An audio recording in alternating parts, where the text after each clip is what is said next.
Nagbukas ang pelikula kasama ang isang lalaking nagngangalang David Budd sa isang tren sa London kasama ang kanyang 2 anak. Ilang sandali pa, napansin niya ang isang kakaibang lalaki na nagtapon ng kanyang telepono sa basurahan at pumasok sa banyo. Nakita rin niya ang isang babaeng gwardya ng tren na tila mukhang balisa. Pumunta ito para tignan ang lalaki sa banyo, ngunit hindi ito tumugon. Nang makita ito, hiniling ni David sa isang pasahero na tignan ang kanyang mga anak at nagtungo upang makipag-usap sa gwardya. Nagpakilala siya bilang isang pulis at nagtanong kung ano ang nangyayari. Ipinaliwanag ng babae na siya ay natatakot dahil nakatanggap sila ng impormasyon na may isang terorista sa tren. Naniniwala siya na ang lalaki sa banyo ay isang banta dahil siya ay kumikilos ng kakaiba. Naalarma, nagpa siya si David na harapin ang sospek at hiniling na buksan ng gwardya ang pinto. Plano niyang itulak siya palabas sa isang bukas na pinto kung siya ay lumabas na may dalang bomba. Gayunpaman, makalipas ang ilang sandali, lumabas ang lalaki nang walang gamit at normal na bumalik sa kanyang upuan. Matapos makahinga ng maluwag, pumasok si David sa banyo upang tingnan kung ang lalaki ay naglagay ng kagamitan doon. Gayunpaman, nagulat siya nang matuklasan ng isang takot na babae na may bomba sa kanyang baywang. Naramdaman ni David na natatakot siya at ayaw niyang gawin ito, kaya kinausap niya ito. Inihayag ng babae ang kanyang pangalan ay Nadia, at ang kahinahinalang lalaki mula kanina ay ang kanyang asawa. Sinubukan ni Nadia na pasabugin ang aparato, ngunit nakialam si David at pinakalma siya. Sinabi niya sa kanya ang tungkol sa kanyang panahon bilang isang opisyal ng militar sa Afghanistan at kung paano hindi natatapos ng maayos ang terorismo at karahasan. Pagkatapos ay hiniling niya sa kanya na iwanan ang misyon at nangakong poprotektahan siya mula sa kanyang asawa. Ilang sandali pa, huminto ang tren at ilang pulis ang sumakay. Babarilin na sana nila si Nadia, ngunit pinigilan sila ni David at ipinahayag na handa siyang sumuko. Sa kalaunan ay lumabas siya mula sa banyo, pagkatapos nito ay tinanggal ng isang opisyal ang bomba at inalis ito sa kanyang baywang. Kasunod nito, inaresto ang asawa ni Nadia at dinala siya sa kustodiya ng pulisya para sa pagtatanong. Sa susunod na eksena, hinatid ni David ang kanyang mga anak at ibinaba sila sa bahay ng kanyang dating asawang si Vicky. Matapos patulugin ang mga bata, nag-usap sandali ang dalawa at niyaya siya ni Vicky na magpalipas ng gabi. Pagkatapos ay tinangka ni David na halikan siya, ngunit agad niya itong tinanggihan na sinasabing hindi iyon ang ibig sabihin niya. Ito ay labis na ikinadismaya ni David kaya bigla siyang umalis ng bahay. Kinaumagahan, ipinatawag si David ng kanyang amo na pinuri siya sa ginawa niya sa tren. Nag-aalok din siya sa kanya ng posisyon ng bodyguard para sa Home Secretary na si Julia Montague na tumatakbo para sa punong ministro. Malugod na tinanggap ni David ang trabaho at umuwi, kung saan nagsaliksik siya tungkol kay Julia Montague. Natuklasan niya na siya ay lubos na sumusuporta sa aksyong militar sa ibang bansa. Medyo ikinagalit ito ni David dahil nakikitungo pa rin siya sa PTSD mula noong siya ay nasa Afghanistan. Kinabukasan, dumating si David para sa kanyang unang araw ng trabaho bilang bodyguard ni Julia at binati siya. Pinayuhan niya itong pumasok sa gusali ng ministro sa pamamagitan ng pasukan sa ilalim ng lupa para sa kanyang kaligtasan. Gayunpaman, lumilitaw na hindi interesado si Julia at lumayo nang hindi tumutugon. Pagkatapos ay sinundan siya ni David habang nagtatrabaho siya at hinahatid siya pauwi sa pagtatapos ng araw. Habang nagmamaneho, iminumungkahi niya na lumipat ang driver sa ibang ruta dahil mukhang hindi ligtas ang kasalukuyang ruta. Ang kanyang panghihimasok ay nagpapainis kay Julia, ngunit sinabi niya na sinusubukan lang niyang panatilihin itong ligtas. Pagdating nila sa bahay ni Julia, sinimulan niyang siyasatin ang bawat silid para sa mga potensyal na banta sa seguridad. Iniinis siya nito muli at hiniling niya sa kanya na umalis, ngunit ipinaliwanag ni David na ginagawa lang niya ang kanyang trabaho. Ilang sandali pa, nabasa ni Julia ang kanyang ulat at napagtanto na siya ang matagumpay na nakapigil sa insidente ng pambobomba sa tren. Nagsimulang lumambot ang puso niya sa kanya at humingi ng paumanhin para sa kanyang nakaraang pag-uugali. Hindi rin naman ito ginagawang big deal ni David at nagkamay sila. Kinabukasan, naghanda si Julia para sa isang panayam ng aksidenteng nabuhusan siya ng kape ng kanyang katulong. Inaalok ni David ang kanyang kamiseta ng walang pag-aalinlangan at naantig siya sa pagkilos na ito. Di nagtagal, nagsimula ang panayam at nakita ni David si Julia na tinatalakay ang kanyang mga plano sa militar. Makikita natin na nagdudulot ito sa kanya ng malaking stress dahil ibinabalik nito ang kanyang mga alaala sa digmaan. Kinagabihan, pagdating nila sa lugar ni Julia, pinasalamatan niya si David para sa kanyang kamiseta. Sinabi rin niya sa kanya na ang teroristang nahuli sa tren ay papatayin. Nang tanungin niya ang tungkol kay Nadia, ibinunyag niya na wala siyang sinasabi at natatakot pa rin. Pagkatapos nito, nagtanong si Julia tungkol sa pamilya ni David at sinabi niya sa kanya na siya ay may asawa at may 2 anak. Tinanong niya kung noon pa man ay gusto na niyang maging politiko. Sumagot si Julia na siya ay isang kriminal na abogado na nagpa siya na pumasok sa politika upang matugunan ang mga bahid na nakita niya sa legal na sistema. Hindi sumasang-ayon si David sa kanyang mga ideya, kaya sinabi niya sa kanya na hindi niya kailangang bumoto para sa kanya, kailangan lang niyang protektahan siya. Pagkatapos, bumalik si David sa kanyang bahay at sinubukang tawagan muli si Vicky. Gayunpaman, hindi niya sinasagot ang mga tawag nito na ikinadismaya nito. Kinaumagahan, pinuntahan niya ito sa pag-asang magkasundo, ngunit ginulat siya ni Vicky sa pagsasabing may bago na siyang nakilala. Nawasak si David dahil dito at nakiusap siya sa kanya na huwag muna siyang hiwalayan. Sinabi niya sa kanya na kung may mangyari sa kanya, maaari niyang matanggap ang kanyang pensyon kung legal pa rin silang kasal. Sa sumunod na eksena, nakipagkita si David sa kanyang dating kaibigan na si Andy, na kasama niyang nagsilbi sa militar. Nagtamo siya ng matinding gallows sa mukha dahil sa pananatili niya sa serbisyo at dumaranas din siya ng trauma. Nang matuklasan niyang nagtatrabaho si David para sa Home Secretary, labis siyang nadismaya. Pinagalitan niya ang kanyang kaibigan dahil sa pagtatrabaho sa mga politikong nagpadala sa kanila upang mamatay sa lugar na pinuntahan nila at naging sanhi ng pagkamatay ng kanyang mga kasama. Naiintindihan naman ni David na may punto si Andy pero wala siyang sinasabi. Kinaumagahan, makikita natin si David na naghahatid ng kanyang mga anak sa paaralan. Lumalabas na ang kanyang mga anak ay may mga isyu sa pag-unlad na humahantong sa patuloy na pambubuli mula sa ibang mga bata. Tumanggi siyang pumasok sa paaralan, ngunit hinimok siya ni David na manindigan sa mga maton at ipaalam sa prinsipal kung aabalahin siya ng mga ito.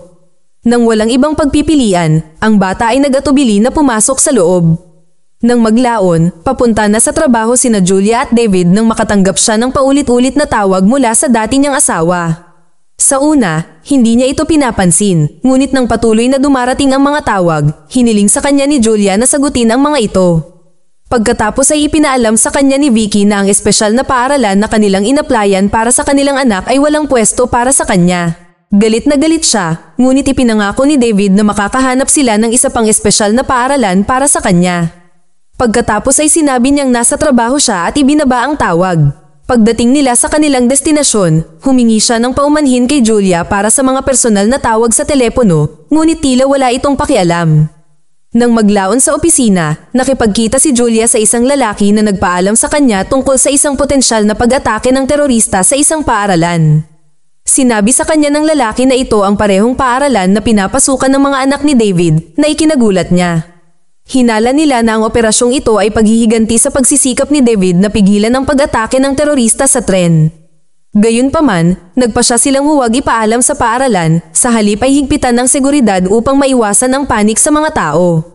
Kinaumagahan, naglalaro ang mga bata sa paaralan nang dumating ang mga terorista sakay ng puting van at naghahanda sa pag-atake.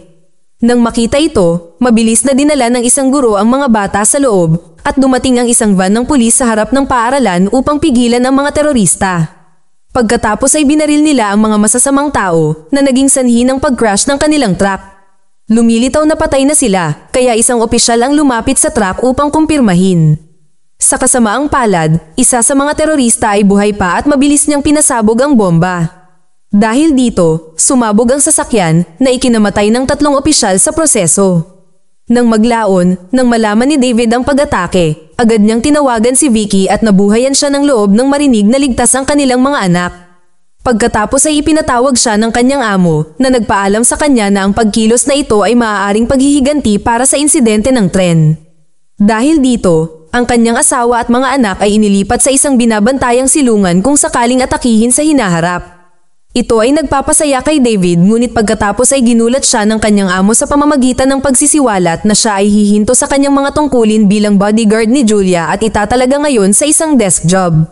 Hinihingi ni David na malaman kung bakit siya pinaparusahan, ngunit tumugon ang kanyang amo na dahil hinahabol siya ng mga terorista, masyadong delikado para sa kanya na makasama si Julia. Sa huli, wala siyang choice kundi sundin ang utos ng kanyang superior. Nang maglaon, nakipagkita muli si David kay Andy at naglasing. Tinalakay nila ang tugon ng gobyerno sa pag-atake ng terorismo, at sinabi ni Andy na sinasamantala lang ni Julia ang sitwasyon upang makakuha ng higit na kapangyarihan. Tinatanong niya kung ano ang mararamdaman niya kung kailangan niyang pagdaanan ang ginawa nila. Nang marinig ito, natahimik si David nang mapagtanto niyang balak siyang saktan ng kanyang kaibigan. Kinaumagahan, nakatanggap si Vicky ng isang sulat na nagpapaalam sa kanya na ang isang lugar sa espesyal na paaralan ay biglang naging available. Agad niyang ipinaalam kay David at ipinagdiwang nila ang balita. Nang maglaon, siya ay ipinatawag ng kanyang amo na nagpaalam sa kanya na siya ay naibalik bilang bodyguard ni Julia. Tinanong ni David kung paano ito nangyari at tumugon siya na tila nagkaroon siya ng ilang matataas na kaibigan. Nang marinig ito, mabilis na naunawaan ni David na si Julia ang nagpabalik sa kanya at tumulong din sa paaralan ng kanyang anak. Nang maglaon, nagulat siya para sa tungkulin at sinabi ni Julia na mabuti na bumalik siya. Sa gabi, niyaya niya itong maghapunan kasama niya na tinanggap naman niya. Nagsimula silang mag-usap tungkol sa kanilang personal na buhay at ibinunyag ni Julia na minsan na siyang ikinasal. Inamin din ni David na hiwalay na siya sa kanyang asawa at pinapanatili lamang ang magandang relasyon para sa kapakanan ng kanilang mga anak. Pinasalamatan niya ito sa tulong nito sa sitwasyon sa paaralan ng kanyang anak, kung saan tumugon si Julia na pumasok siya sa politika upang tumulong sa mga tao. Kinabukasan, sina Julia at David ay nagmamaneho papunta para sa isang pulong kasama ang punong ministro. Ngunit maya-maya lang, may biglang nagpaputok sa kotse na ikinamatay ng driver on the spot. Napagtanto ni David na nasa panganib sila kaya mabilis siyang kumilos at sinabihan si Julia na manatiling nakayuko. Ang mga bala ay patuloy na dumarating sa kotse, ngunit tiniyak niya sa kanya na hindi ito tatagos sa armored metal. Hinawakan pa niya ang kamay nito para pakalmayin siya. Kasunod nito, tumawag si David ng pulis at naghihintay na dumating ang mga reinforcement, ngunit kahit ilang sandali pa, walang nagpapakita. Sa patuloy na pagbaril ng sniper, kontrolado ni David ang sitwasyon at nagsimulang magmaneho. Ilang sandali pa, bumaba siya ng sasakyan at kinuha na ng litrato ang paligid. Hindi nagtagal ay napagtanto niya na ang sniper ay nasa bubong sa isang kalapit na gusali at nagpa siya na pumunta doon. Ang isang takot na si Julia ay nakiusap sa kanya na huwag umalis, ngunit tiniyak ni David na walang mangyayari at hiniling na manatili siya sa loob. Ilang sandali pa, pumasok na siya sa building at pumunta sa rooftop. Sa kanyang pagtataka, natuklasan niya na ang sniper ay walang iba kundi ang kanyang dating kasamahan, si Andy. Ipinahayag ng huli na ang lahat para sa kanya at hiniling sa kanya na tapusin ang misyon sa pamamagitan ng pagpatay kay Julia. Hinimok siya ni David na sumuko, ngunit hinila ni Andy ang gatilyo sa kanyang sarili at ginawa ang hindi dapat gawin. Pagkatapos ng insidenteng ito, dinala si Julia sa isang hotel para sa kanyang kaligtasan. Nang makipagkita si David sa kanya, nanginginig at na-trauma pa rin siya sa nangyari. Patuloy siyang umiiyak, ngunit tiniyak ni David na ligtas na siya ngayon. Nang hindi sinasadyang magdampi ang kanilang mga kamay, ipinaalam sa kanya ni Julia na hindi siya reyna at pinapayagan itong hawakan siya. Pagkatapos ay niyakap siya ni David at sinubukang pakalmayin siya. Dahil sa init ng panahon, bigla silang nagsimulang maghalikan at tuluyang nagmahalan. Kinabukasan, nakipagkita si David sa kanyang amo na pinupuri siya sa kanyang kabayanihan at ipinaalam sa kanya na irerekomenda siya para sa komendasyon. Hinihiling niyang malaman kung sino ang nakakasalamuhan ni Julia nitong mga nakaraang araw at kung ano ang kanyang mga hidden agenda. Si David ay tinanggihan ito at naniniwalang hindi niya maibubunyag ang naturang impormasyon. Gayunpaman, ibinunyag ng kanyang amo na siya ay isang mapanganib na politiko na dapat ihinto kahit anong mangyari. Ipinaliwanag niya na alam ni Julia ang pag-atake sa paaralan ngunit hindi ito ipinaalam sa kanya kahit na alam niya na ang kanyang mga anak ay nagpunta doon. Nang marinig ito, natigilan si David at hindi alam kung ano ang sasabihin. Mag-subscribe para sa higit pang mga video na tulad nito, i-on ang notification at mag-iwan ng like para matulungan ang aming channel. Salamat sa panunood.